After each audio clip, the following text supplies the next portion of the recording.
All praises, all praises, all praises to the heavenly, holy, almighty creator of infinity, eternity, the universe, and all there is. This is Revelations.Unveiled. Detroit. Hello, family. We are back together again so that we can sit together in peace and harmony and safety as we deliberate on current events as well as our historical value, our historical elaboration, our historical expansion of us as the so-called African Americans here in this land of Babylon, as I say. And so, family, thank you so much for joining. We will be covering a piece of history under the theme of destruction of Black wealth, the continuing saga of the so-called African Americans trying to live the American dream. And at every point in turn, we experience the hostility from other nations and other cultures. And our experience has been anything but the American dream, but the American nightmare. So, starting with our captivity here in these lands for centuries and the toil and terror we experienced without any repatriation, retribution, reparation, anything that would amend, atone, which really, in terms of what has happened to us in the historical values in these lands, can never be atoned for. However, we now, under this conscious code of demonstrating a behavior of positivity to ourselves, to our neighbors, to our brothers and sisters, identifying who the enemy has been, is, and continue to be in the future. Our examination was sparked by another channel, the Black Authority, in coverage of the atonement of a California community in Manhattan Beach, where the owners of a beachfront property were harassed, chased out, and under institutional community ordinances of the city and state were forced out, chased. Their lands and ownership of properties were dispersed to various government entities, and those entities expanded these properties and created wealth. Thereafter, this Black population were scattered and forced out through fear and government institutionalized action. And now today, in this very same community, the current residents are coming to remembrance of this history. However, understanding the great immense wealth that this area now contains and is.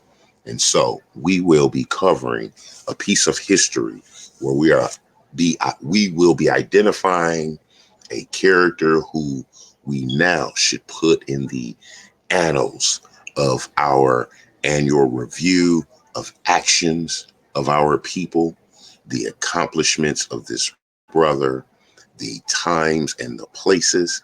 And so let us get right into it under the theme of the destruction of Black wealth, an American tradition based on fear. And we began.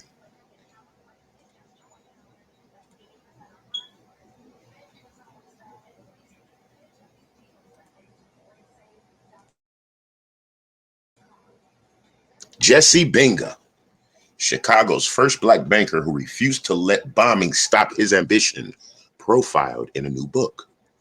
Jesse Binga came to Chicago as a Pullman porter, made millions in real estate, and died a janitor. All right, family. So we have a picture here of the arcade building, which opened at 35th and South State Streets in 1929 in Chicago, Illinois. And this article is by Brother Maxwell Evans of the the Block Club of Chicago. All praises. Brownsville. Jesse Binga was Chicago's first black banker.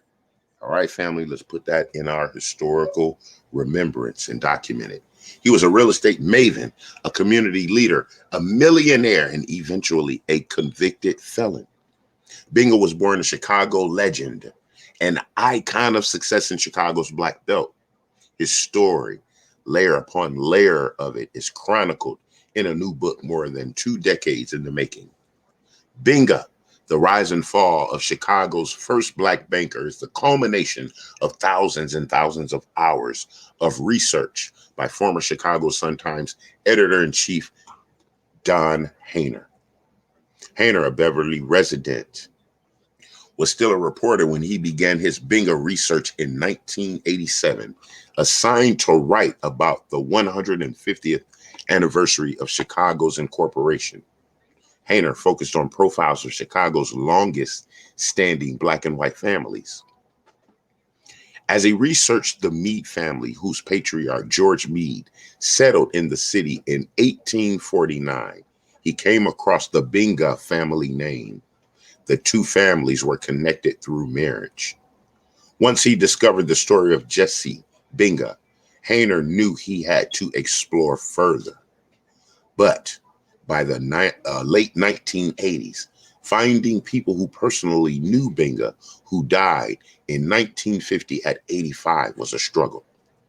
Anyone who would have known Binga then would have been quite old, Hayner said. I interviewed a couple of family members and one guy who heard him talk at an Alpha Phi Alpha meeting. I tried to get pieces whenever I could. In lieu of one-on-one interviews, a treasure trove of microfilm at the Woodson Regional Library proved useful. Black newspapers like The Defender, The Broad Axe, and The Whip naturally covered the legendary Binga. A feature on Binga even made the front page of the Chicago Tribune in 1927, describing a banker whose word was gold, trusted and honorable, Hayner said. All right, let's take a quick look here at a picture. Let's see. So this is the Binga State Bank's opening day family, January 3rd, 1921.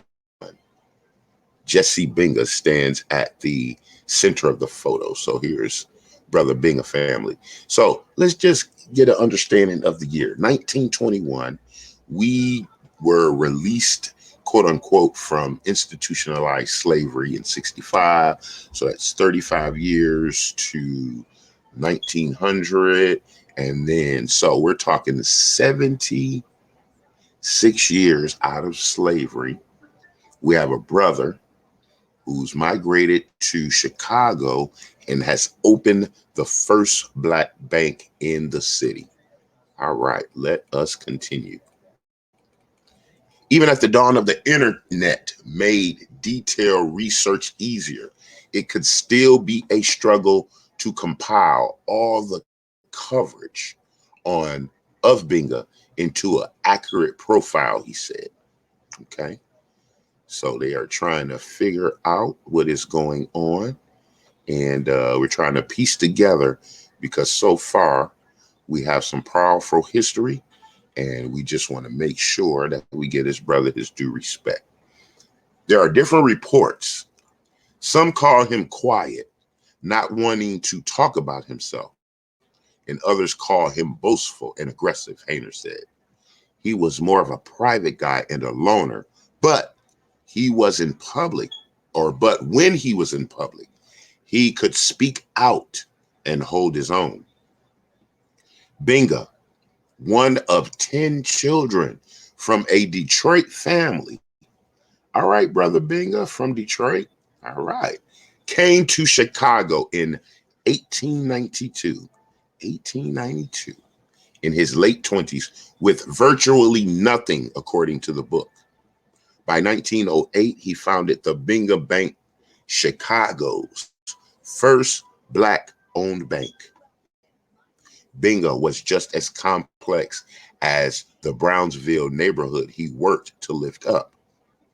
As a missionary for Black wealth, Binga set aside his quieter personal leanings to preach the value of the double duty dollar and expand the boundaries of the Black belt. His vocal public persona predictably made him a target for white hatred, but he never backed down, even as trouble continued to find him, Hayner said. All right. So we have another view here, family, of the arcade building open on 35th. All right. So we saw that. Excellent. And nobody was bombed more than Jesse Binga, he said. His home was bombed 6 times. His business was bombed twice. He was threatened by mail and phone. He took cold calls trying to get him out of white neighborhoods. All right, family. So here is the history of America. We have a brother who goes to an area with the entrepreneurial spirit. He wants to set up and start the idea of self-determination, and empowerment for his people, and goes about and sets it up, abides by all rules of the so-called game. And as he begins to flourish, the hatred from the outer communities build up. So it seems that as we do well, as we grow, as we put our energies and recycle them back into our enterprises and our ideals and our intellectual properties, it becomes a threat to these other nations. This brother experienced bombings, that is explosions of your home, and businesses, trying to get him out of various neighborhoods and stop his enterprise. And we continue. Binga, according to the book, was the lightning rod for the 1919 race riots. He got letters afterward claiming his integration efforts were the cause of the violence. His integration efforts to join or contribute to a greater community, in broadening and expanding the social circles of the community in Chicago. The so-called lightning rod for the 1919 riots, as stated. Binga and his businesses survived years of controversy and attack, but the Great Depression marked the end of his prosperity, as it did for so many others, Black and white. After the downturn of his bank in 1930, Chicago's first bank closure of the Depression, Binga tried to hide some of his properties from bankruptcy proceedings and move troubled assets to a newer bank of his. So, okay, here we go. Said the brother tried to hide some of his properties from bankruptcy proceedings and get some of those questionable or troubled assets moved to a new bank he was setting up. Binga's efforts Work earned him a 3-year stay in the maximum security Stateville Correctional Center on embezzlement charges. There it is, family, right there. So when we begin to flourish and grow, and we have to move the and B, make those moves, and things tangle. Not get a clear line and get ready for the new operation.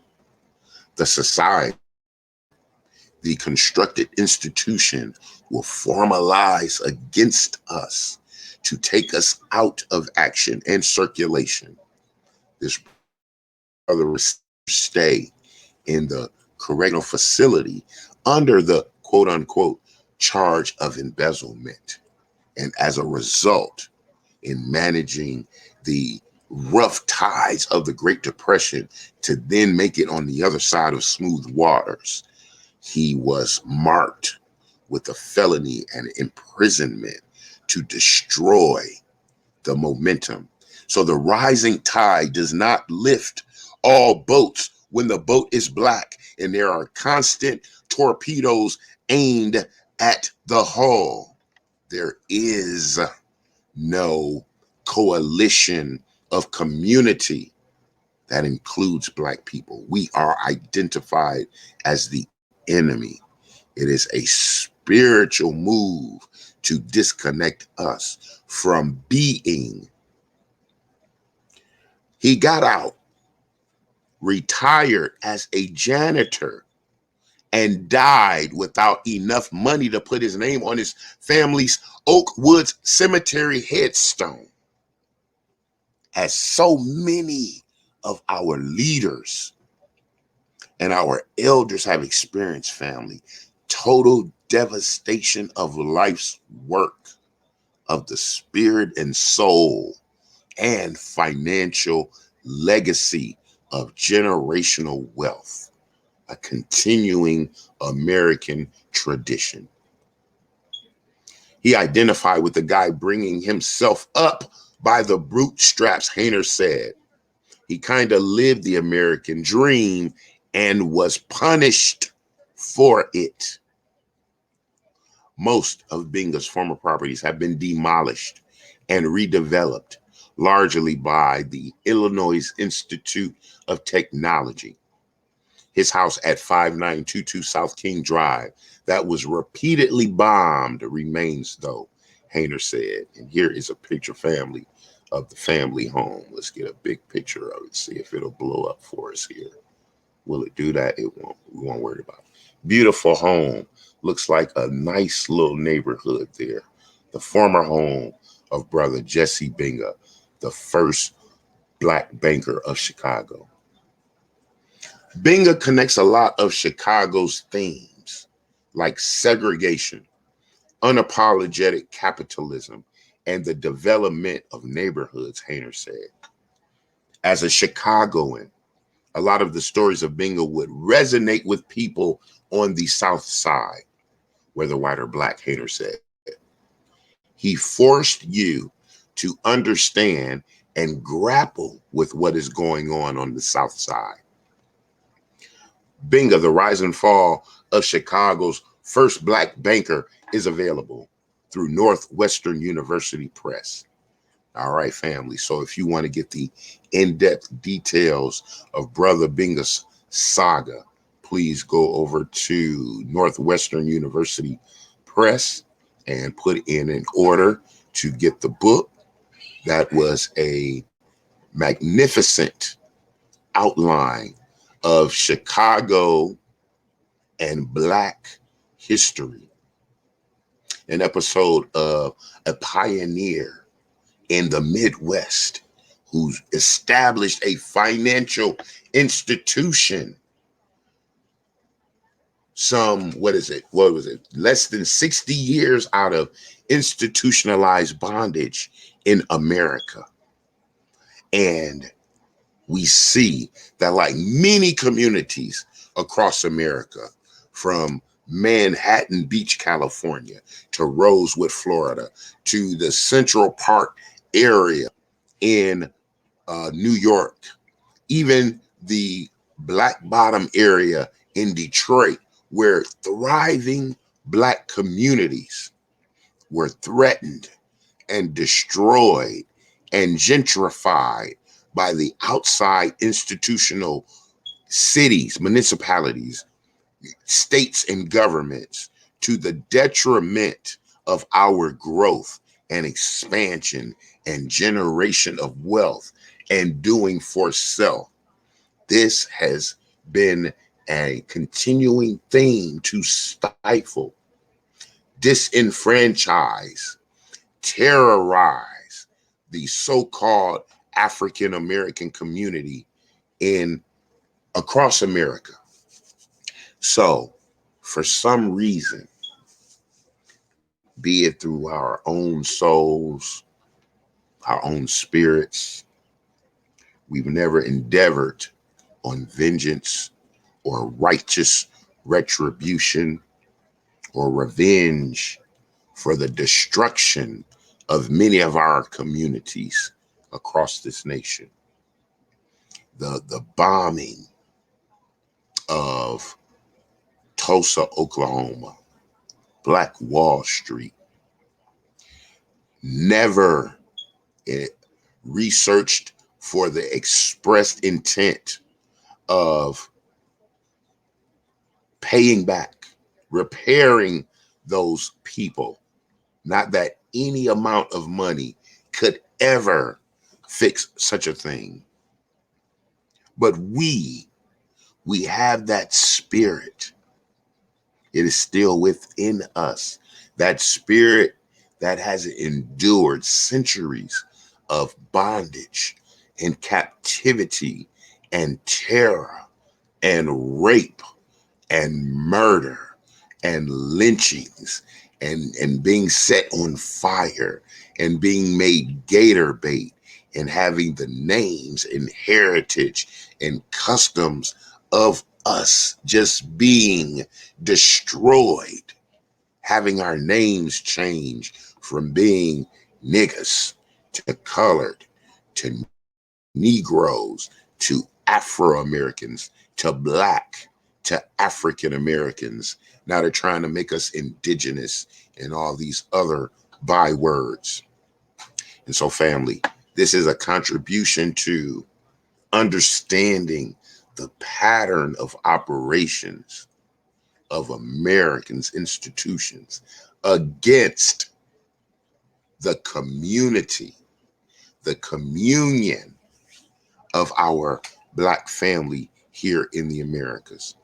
And so we will continue. We can add this as a precept to the story where we have examined a brother's spirit, a brother's soul and ambition in his creation, in his ideology to express our work, pulling ourselves up by the bootstrap. But yet, as soon as we tie those boots, they cut us off at the knee. But we continue to regenerate through the spirit of the Most High Creator. And we endure and we persevere. And so, family, please, if you were so enlightened, please follow the banners. We have the various support mechanisms outlined below. Share this video. Let's go and review the history of the first Black bank in Chicago. Let us keep these these actual experiences in our brain as we continue to codify as the collective for our continuing social and spiritual liberation in these American lands that we called Babylon. And so, family, thank you for joining us here at Revelations.Unveiled. Detroit. As always, I love you. And if you stick around for a few moments, a little therapy music at the end of the video, please like, subscribe, and share. This was our review of the destruction of Black wealth, American history, here at Revelations.Unveiled. Detroit.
Revelations.Unveiled. Detroit.